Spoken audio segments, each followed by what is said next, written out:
Hello दोस्तों, हमारे channel अमृत coaching centre में आप सभी का स्वागत है। हर रोज की तरह आज भी एक नए टॉपिक के साथ, एक नए लेसन के साथ और एक नई जानकारी के साथ आए हैं। और आज का हमारा टॉपिक है वर्च्यू पेस, यानी सद्गुण की परख। क्लास 8 इंग्लिश लेसन 13 है। इस लेसन में महाभारत के बारे में बताया गया। जो महाभारत में पांडवों को वनवास हुआ था, उसके बीच जो भी घटनाएं घटित हुई थी उसके बारे में इस कहानी के माध्यम से हम लोग जानकारी प्राप्त करेंगे, वो भी सरल हिंदी अनुवाद के साथ, जिसमें आपको पढ़ने में या समझने में कोई असुविधा नहीं होगी। आप आसानी से पढ़ भी सकते हैं और दूसरे को भी पढ़ा सकते हैं। तो वीडियो को अंत तक जरूर देखिएगा, साथ ही साथ अपने दोस्तों तक जरूर शेयर कीजिएगा ताकि वे लोग भी इस कहानी को बहुत ही आसान तरीके से समझ सके। तो चलिए लेसन को शुरू करते हैं। तो पहले इसमें 3 प्रश्न पूछे गए हैं। पहला है what do you know about the Mahabharata. आप महाभारत के बारे में क्या जानते हैं। यहाँ पे पूछा गया है what do you know about the Mahabharata. आप महाभारत के बारे में क्या जानते हैं। सेकेंड नंबर है why were the Pandavas given exile. पांडवों को वनवास क्यों दिया गया। Why were the Pandavas given exile. पांडवों को वनवास क्यों दिया गया। थर्ड नंबर है what difficulties did they face when they were in exile. जब वे निर्वासन में थे तो उन्हें किन कठिनाइयों का सामना करना पड़ा। यानी जब वे लोग, डिफिकल्टी का मतलब होता है कठिनाई, तो जब वे लोग को वनवास हुआ था, वन में घूम रहे थे इधर उधर, क्या उनको कठिनाइयाँ हुई। तो ये सब प्रश्न के बारे में पूछा गया। यदि आप लोग को मालूम है तो कमेंट बॉक्स में लिखकर जरूर भेजिएगा। अदरवाइज हम पढ़ा रहे हैं तो वीडियो को अंत तक जरूर देखिएगा ताकि सारी कहानी आप लोगों को इस वनवास में, जब तक वे लोग वनवास में थे तो क्या क्या घटनाएं घटित हुई है, तो इसके बारे में हम लोग ढेर सारी जानकारी प्राप्त करेंगे, वो भी सरल हिंदी अनुवाद के साथ। तो यहाँ पे देखिए कुछ वर्ड ऐसे होते हैं जिनके हम लोग प्रोनाउंस के बारे में बहुत कम जानते हैं, तो यहाँ प्रोनाउंस भी हमने दे रखा है। आप साथ ही साथ इसको पढ़ेंगे तो आप लोग को ढेर जानकारी प्राप्त होगी। कहानी यहाँ से शुरुआत होती है। Once when the Pandavas were wandering in the forest. एक बार जब पांडव जंगल में घूम रहे थे। देखिए व्हेन, वंस का मतलब एक बार होता है, व्हेन कब और जब दोनों होता है। तो इसके पहले देखिए यहाँ बीच में लगा हुआ है। तो वंडरिंग का मतलब होता है घूमना, फॉरेस्ट होता है जंगल। एक बार जब पांडव जंगल में घूम रहे थे, दे फेल्ट वेरी थर्स्टी। उन्हें बहुत प्यास लगी। फेल्ट का मतलब होता है जिसे महसूस करना, यहाँ पे लगना, वेरी बहुत, थर्स्टी प्यास, तो उन्हें बहुत प्यास लगी। But nowhere could they find water. लेकिन उन्हें कहीं भी पानी नहीं मिला। फाउंड होता है, इसका सेकेंड फॉर्म है फाइंड। नो वेयर मतलब कहीं नहीं, तो उन्हें पानी कहीं नहीं मिला। They began to feel that they would die of thirst. उन्हें ऐसा लगा कि वे प्यास से मर जाएंगे। जब वे उन लोगों को पानी कहीं नहीं मिला, जंगल में घूम रहे थे, प्यास लगी तो पानी कहीं नहीं मिला, तो उनके मन में विचार आया, वे सोचने लगे कि अब हम लोग को पानी नहीं मिलेगा तो हम लोग की मृत्यु हो जाएगी प्यास के कारण।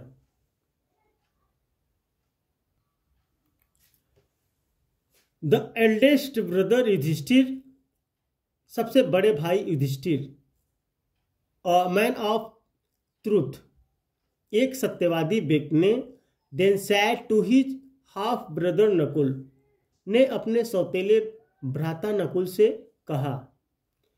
यानी the eldest brother Yudhishthira, a man of truth, that said to his half brother Nakul, सबसे बड़े भाई युधिष्ठिर, एक सत्यवादी व्यक्ति ने अपने सौतेले भ्राता नकुल से कहा। O Nakul son of Madri climb that tree. यानी हे नकुल या ओ नकुल, माद्री के पुत्र, उस पेड़ पर चढ़ जाओ। क्योंकि जो धर्म रक्षक भी माना जाता है, युधिष्ठिर सबसे बड़े थे, पांडवों में से सबसे बड़े भाई थे। उन्होंने अपने सौतेले भाई नकुल से कहा, जो माद्री के पुत्र थे, and look all over the forest and see if there is some water nearby. Nearby का मतलब होता है पास, आसपास कि, और जंगल के चारों ओर देखो कि कहीं पास ही कुछ पानी है। वो अपने भाई से कहते हैं कि पेड़ पर चढ़कर चारों तरफ देखो कि जंगल में कहीं भी पानी दिख रहा है। Look if there are trees birds और plants for they are sure signs of water. देखो कहीं पेड़ या पक्षी हैं, क्योंकि वे पानी होने के चिन्ह हैं। जैसे जहाँ पे पानी होता है तो वहाँ पे हरे भरे कुछ हरियाली होती है और पक्षी भी वहाँ पे रहते हैं। तो नकुल कहते हैं, Nakul climbed the tree and saw some plants and greenery at a distance. Nakul पेड़ पर चढ़ गया और उसने कुछ दूरी पर कुछ पौधे और हरियाली देखी। डिस्टेंट मतलब होता है कुछ दूरी, ग्रीनरी का मतलब होता है हरियाली, प्लांट्स जो होता है पौधे, क्लाइम्ड यानी चढ़ गए, सेकेंड फॉर्म है। तो इस तरीके से नकुल पेड़ पर चढ़ गए और देखे और बताया कि कुछ दूर पर हरियाली दिख रही है। It appeared as if there was a pool. Pool मतलब होता है छोटा तालाब। अपीयर्ड मतलब प्रतीत होना, प्रकट होना। तो ऐसा प्रतीत होता था कि वहां पर एक तालाब था, यानी ऐसा प्रतीत हो रहा है कि वहां पर एक तालाब था या तालाब है। Go then Nakul said Yudhishthira. तब जाओ नकुल, युधिष्ठिर ने कहा, यानी युधिष्ठिर ने कहा कि जाओ Nakul, and bring some water for your brothers, और अपने भाइयों के लिए थोड़ा पानी ले आओ। यहाँ पे देखिए ब्रिंग मतलब लाना होता है, और यहाँ पे सेड यानी से की सेकेंड फॉर्म है, कहा। तो Nakul set out towards the place and came across a pool of clean water. Nakul उस स्थान की ओर चल पड़ा और स्वच्छ पानी के एक जलाशय के पास आ गया। तो वहां से नकुल चल देते हैं और एक साफ पानी जो जहां पर था वहां पे पहुंच गए। छोटा सा कुंड जैसा था। No sooner did he bend to drink the water. जैसे ही वह पानी पीने के लिए झुका, then a strong voice cried stop. तभी एक शक्तिशाली आवाज आई, रुको। यानी no sooner did he bend to drink the water then a strong voice cried stop. जैसे ही वह पानी पीने के लिए झुका, तभी एक शक्तिशाली आवाज यानी तेज से आवाज आई, रुको। Do you not drink the water till you have obeyed the laws of this pool. जब तक तुम इस जलाशय के नियमों का पालन नहीं कर लेते, तब तक पानी मत पियो। यानी वह आवाज कह रही है कि जब तक आप जो तालाब मतलब नियम है, नियमों का पालन नहीं कर सकते, तब तक आप पानी नहीं पी सकते हैं। No one can drink its water till he has answered the questions I ask. कोई भी इस जलाशय का पानी तब तक नहीं पी सकता जब तक मेरे प्रश्नों का उत्तर नहीं दे देता। यानी जो आवाज आ रही थी वह नकुल से कह रही है कि जब तक मेरे प्रश्नों का उत्तर कोई नहीं दे सकता है, तब तक वह पानी नहीं पी सकता है।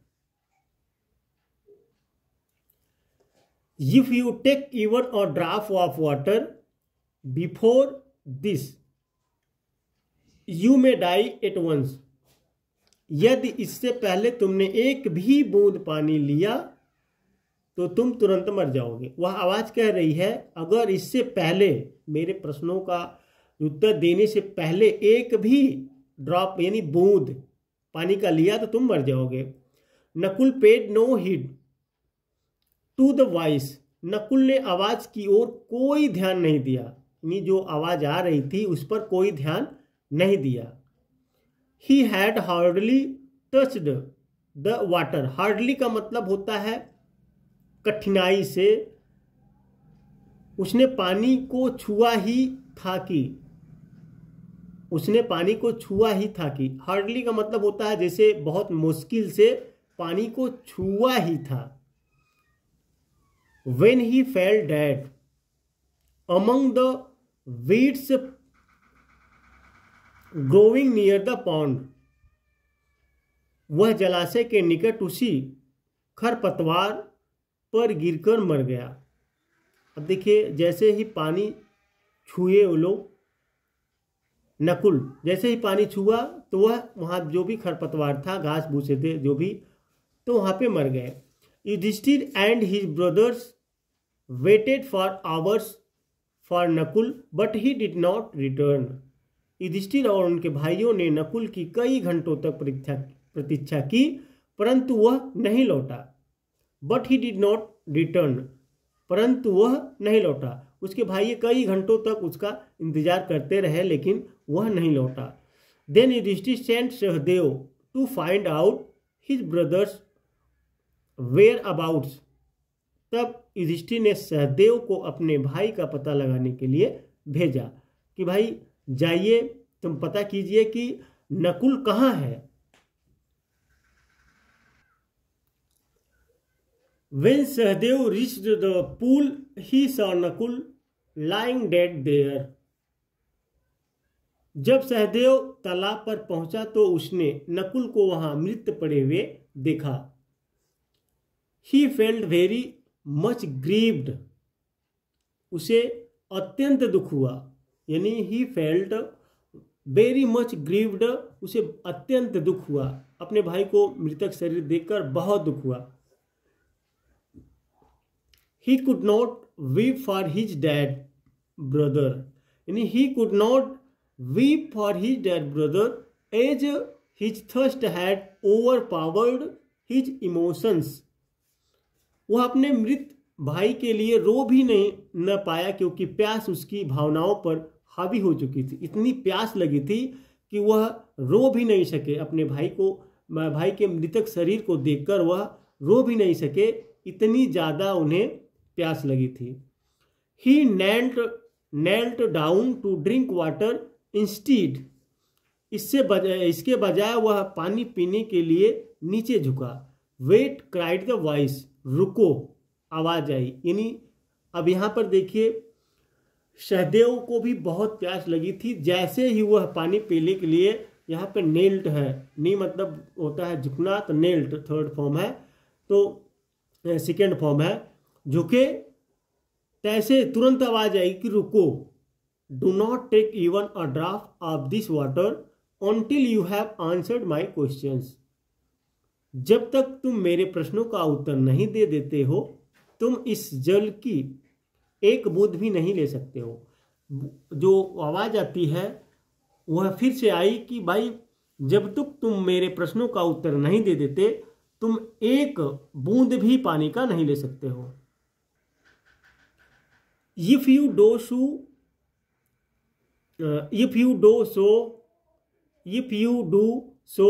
you will die. यदि तुम ऐसा करते हो तो तुम्हारी मृत्यु हो जाएगी। यानी तुम उत्तर दिए बिना पानी पीते हो तो तुम्हारी मृत्यु हो जाएगी।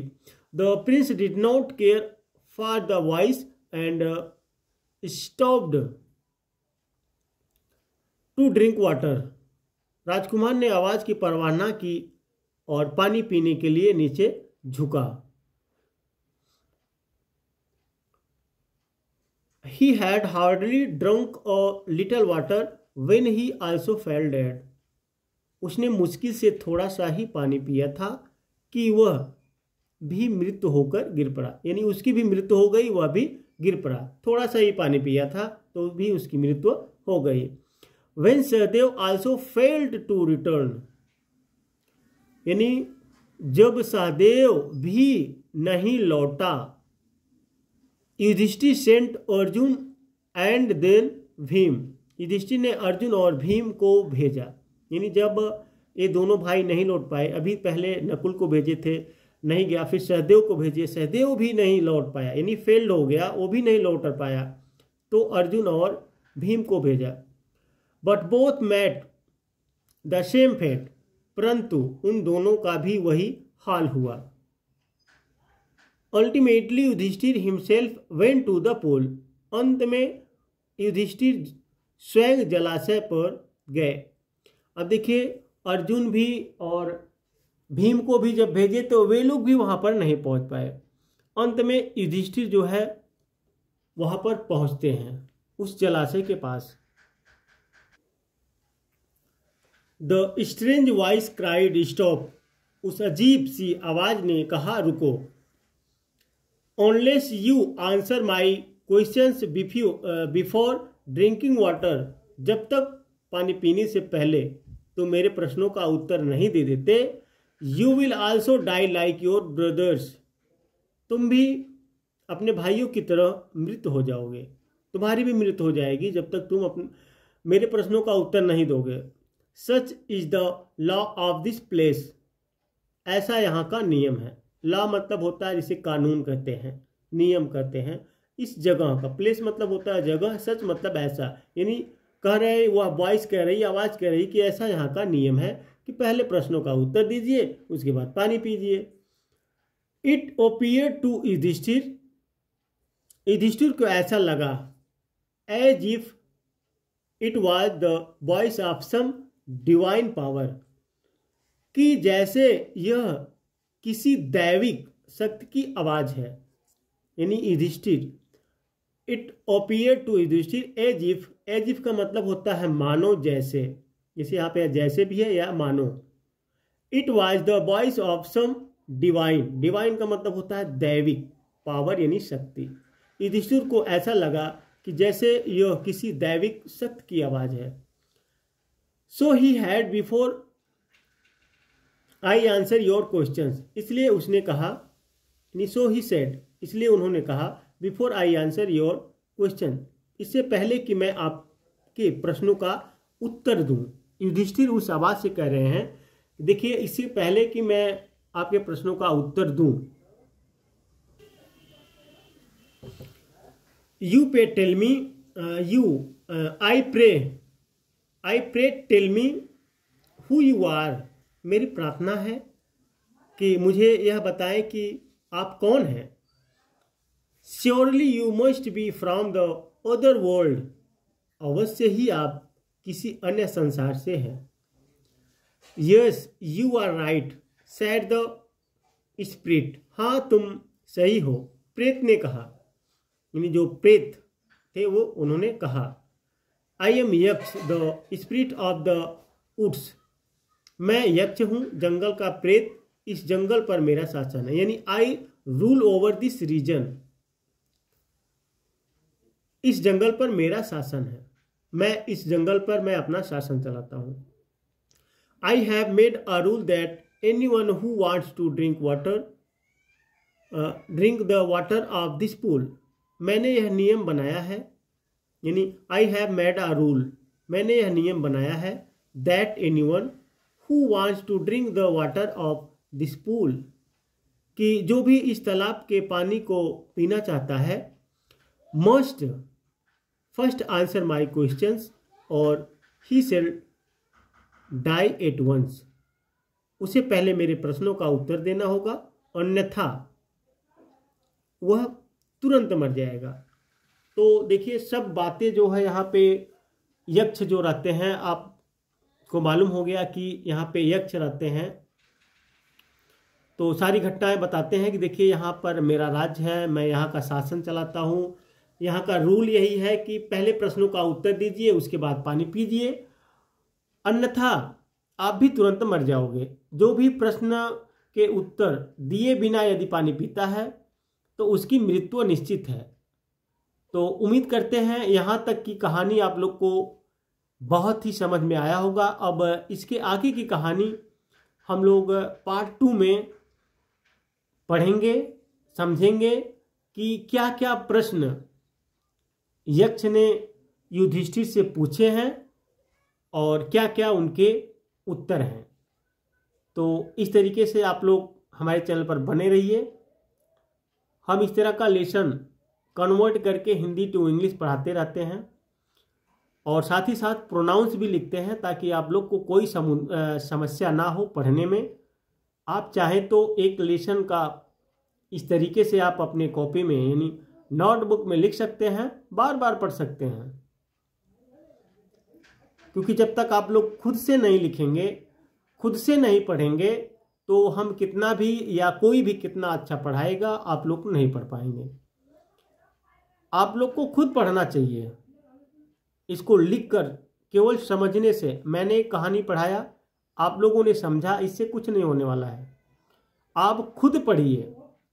आप जितना अधिक पढ़ेंगे आप लोग को उतना ही नॉलेज होगा। हमारे पढ़ाने से आपको नॉलेज नहीं होगा, ना तो किसी अन्य के पढ़ाने से नॉलेज होगा। हम एक रास्ता आपको बताते हैं कि ये कहानी इस तरीके से बताई गई, ये कहानी इस तरीके से हम पढ़ा रहे हैं, लेकिन आप लोग जब तक इसको अपने मुख द्वारा नहीं पढ़ेंगे, अपने से नहीं पढ़ेंगे, अपने से पढ़कर किसी अन्य को नहीं सुधारेंगे, तब तक आप लोग को अंग्रेजी कहाँ आएगी।